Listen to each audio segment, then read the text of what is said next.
To paraphrase Orwell's sentiment, just because Saudi Arabia says something happened doesn't necessarily mean it's untrue, regardless of how abhorrent we might find the House of Saud. This is precisely the case regarding Riyadh's recent meltdown over Hizballah's growing hegemony over Lebanon and the apparently staged resignation of Lebanese Prime Minister Saad Hariri in Riyadh. There is no doubt that Hizballah and thus Iran's leaders have political hegemony over Lebanon. There is also just cause to believe that Hariri may have faced serious death threats emanating from Hizballah and Iran. That Saad might one day face the same fate as his assassinated father Rafik is hardly preposterous. Lebanon could be considered a near-failed state if one conceives of the functionality of a state as one underpinned by proper self-determination. Hizballah has engulfed Lebanon and can bring almost any aspect of the state to a standstill. Far from their influence waning in the post-Cedar Revolution age, Lebanon cannot now even form a government without the consent of Hizballah and thus Iran by proxy. Lebanon cannot now even form a government without the consent of Hizballah and thus Iran by proxy. Hariri's resignation and the consequent Saudi rhetoric claiming that Lebanon had declared war against the kingdom came within the context of the Houthi missile, allegedly sourced to Hizballah, nearly hitting King Khalid Airport. In addition, there has been unprecedented ascendancy of the Crown Prince Mohammed bin Salman, who is widely believed to be in favor of a more aggressive stance regarding Iranian expansionism in the region. However, if Riyadh was ever serious about curtailing Iranian expansionism, it ought to have prioritized what has become the crowning glory of this policy in the modern era, the Syrian war. One common misconception is that the Syrian war became a proxy war between Iran and Saudi Arabia, with Iran supporting Assad and Saudi supporting the rebels. There is some undeniable truth in this dynamic, but to accept it without nuance is inaccurate. Read more. Syria's war has produced no victory, only victims. At no point during the Syrian civil war did Saudi Arabia ever match the support it provided to some rebels with the support Iran provided to Assad. Saudi Arabia provided inconsistent shipments of weapons that were dispersed ideologically among rebel forces it thought would best serve its interests, as well as providing financial aid to some opposition groups.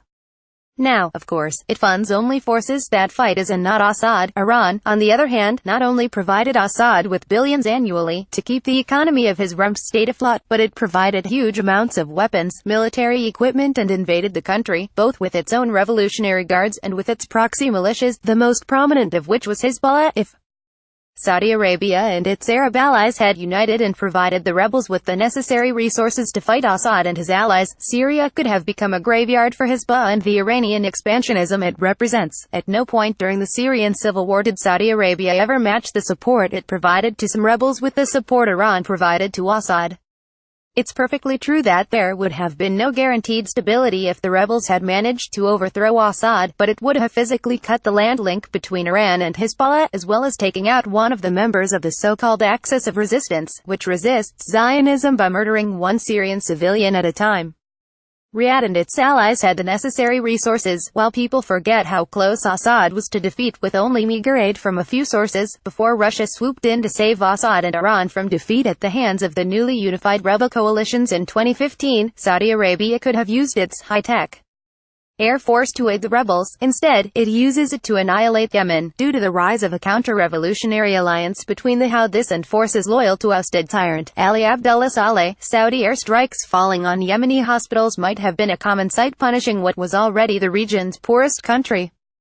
But not one Saudi plane could be seen bombing Assad's chemical facilities, or helping protect civilian populations in Aleppo, Idlib, Homs or any other liberated area of Syria from Assad and Iran's forces. Similarly, the Said Peninsula Shield Force marched into neighboring Bahrain to smash the budding non-sectarian revolution that almost gripped that country.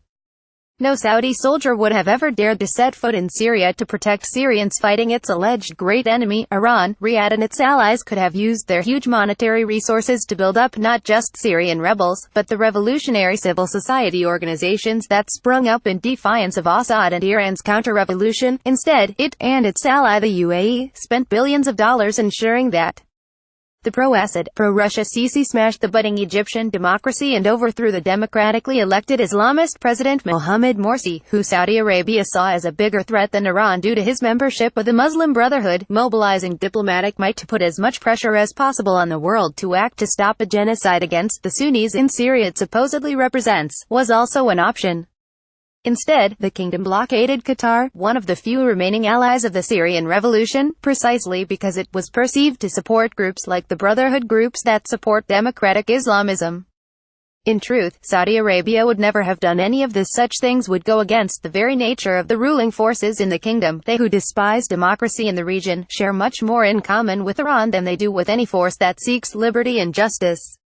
This applies more generally, too. When we warned that the flames of the Syrian counter-revolution would not be confined to the now almost meaningless borders of Syria, this is precisely what we meant. The contagion of sectarianism and Islamophobia in Syria, both as real and vicious phenomena and as something to be exploited, would triumph and threaten the stability of the region and potentially the whole world. This was simply one uncontrollable dimension of the counter-revolution in Syria. In Lebanon alone, the main threat isn't to Lebanese citizens who seem in general happy to coexist with Hizballah, but more to the 1.7 million mostly Sunni Syrian refugees who dwell within the country, where they face extreme racism. The Lebanese foreign minister, from the Christian Free Patriotic Movement, declared openly on Twitter regarding his government's refusal to naturalize Syrian refugees that we are racist in our Lebanese national identity. In Lebanon's confessional democracy, wherein sectarianism is the foundation of the state, the presence of 1.7 million Sunni Syrians throwing the confessional balance off kilter is itself a potential source of conflict. It's certainly something that unites fascistic factions of the Christian community with Hizballah and its supporters. While Saudi Arabia waging all-out war on Lebanon to try to destroy Hizballah seems unlikely, the fact that it is now being spoken about as a reality ought to hit home. The appeasement of the counter-revolution in Syria is one of the great disasters of the 21st century. Sam Hammett is an independent Scottish-Egyptian activist and writer. Opinions expressed in this article remain those of the author and do not necessarily represent those of the New Arab, its editorial board or staff.